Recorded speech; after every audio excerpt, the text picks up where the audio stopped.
We've all heard that advice, right? Just be more disciplined. But what does that really look like? I mean, what does it feel like, day in and day out, when the motivational quotes have faded and nobody's watching you? Well, today, we're going to peel back all those layers. We're going to look at the raw, unfiltered truth of what a 5-year journey of discipline actually is. And, spoiler alert, it's not the perfect highlight reel you see online. It's messy, it's confusing, but man, is it transformative. So first things first, let's just completely shatter the myth. We have this idea of discipline as this clean, efficient, robotic process. The reality, it's much more like building a skyscraper. And what does that look like when it starts? It's a giant muddy hole in the ground. It's just dirt and rebar and scaffolding and so much noise.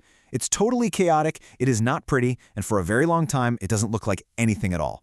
But that mess, that's the most important part. That's the foundation being laid. Okay, does this sound familiar? You have an amazing week, you're on fire, and then you fall off. And that little voice in your head goes, "See, I knew you couldn't do it." And bam, you're right back where you started. Well, here's the thing. That exhausting loop, that's not a sign that you're broken. It's not a bug in the system. It's a feature. It's the price of admission for long-term change. That feeling of constantly having to start over, that is what year one feels like. And that brings us right into the first stage, the invisible year. And it is called that for a very good reason. This is the year you're dragging yourself to the gym while your friends are out having fun. You're staying in to grind on your side project while everyone else is binge watching the hot new show. You're eating the salad when all you want is the pizza. You are doing the hard thing, over and over and over, and absolutely nobody notices. This right here is why a staggering number of people, some studies say as high as 90%, just quit in that first year. And it's not because the work is too hard, it's because the work is too invisible. Think about it. There are no parades for choosing a book over your phone. You don't get a trophy for saying no to dessert. The rewards from the outside world, they just aren't there yet. And that emptiness, that's where your commitment is truly forged. This is the soundtrack playing on a loop in your head during year one. It's that nagging voice that whispers, "You're not good enough. You're not strong enough. Look at you. You're sacrificing all this for what? For nothing." It's the voice that desperately tries to pull you back into the warm, easy comfort of your old self. And it is a relentless test of your faith in a version of you that you can't even see yet.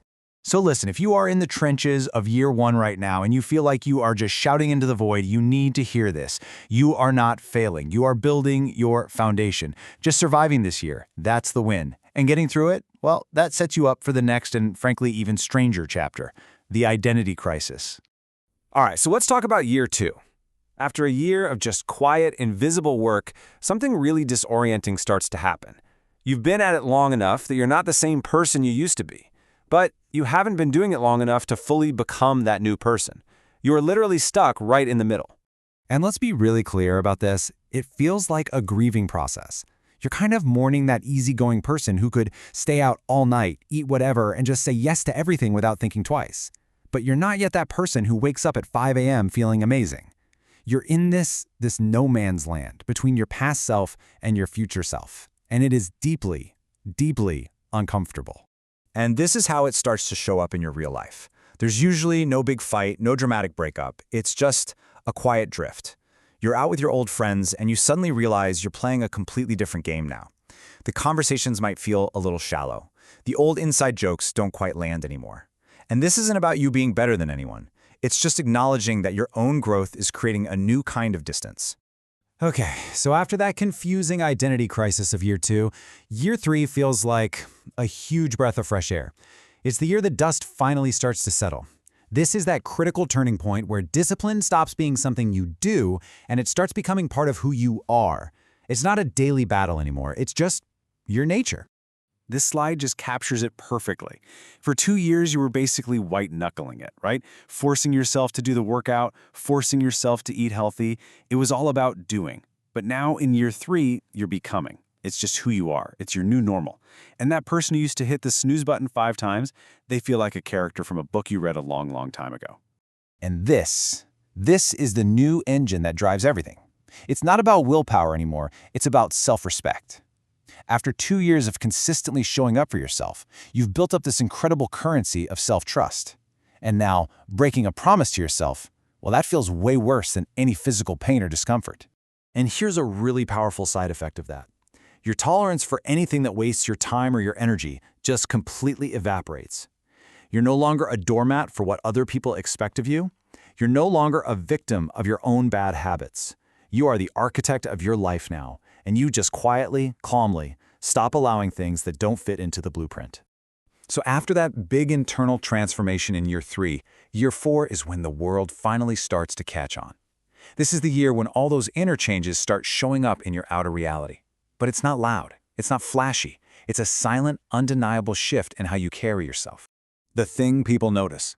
It isn't the six-pack or the new promotion, although those things might be there. No, it's an energy you carry with you.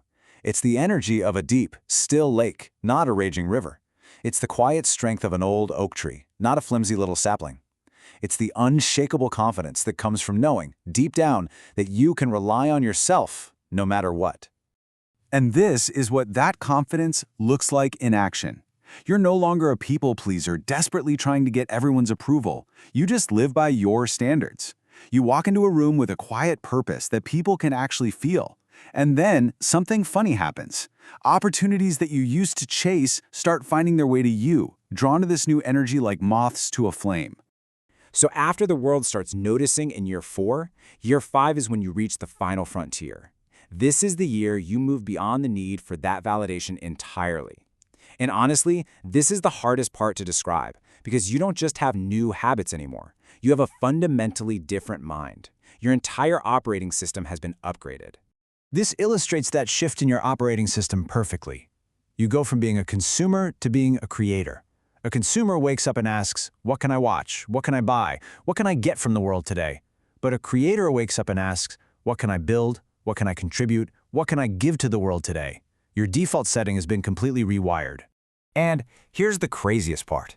You stop looking for motivation. Think of it like a rocket. In year 1, you need a massive amount of fuel. That's motivation, just to get off the ground. But by year 5, you're in orbit. You're just coasting on the momentum you've already built. Motivation, that's for people who are still on the fence. You made your decision 5 years ago. Now, before we wrap this up, I have to be completely real with you. This journey is not all positive vibes and highlight reels. There is a price of admission. To become someone new, the old version of you has to be left behind. And that has a very real cost. This right here, this is the price tag. You lose the comfort of just going with the flow. You might lose friends who only like the old you that kept them comfortable. You might have to leave a job that was sucking the soul out of you. You will absolutely 100% lose the person you once were. But what you gain in return is yourself. And that's a trade worth making every single time. So, what are you waiting for? The discipline was never really about the final outcome. It was about the person you had to become to get there. And that person, the one who is calm and confident and full of integrity, is out there. They're just waiting for you to show up. Don't make them wait another 5 years.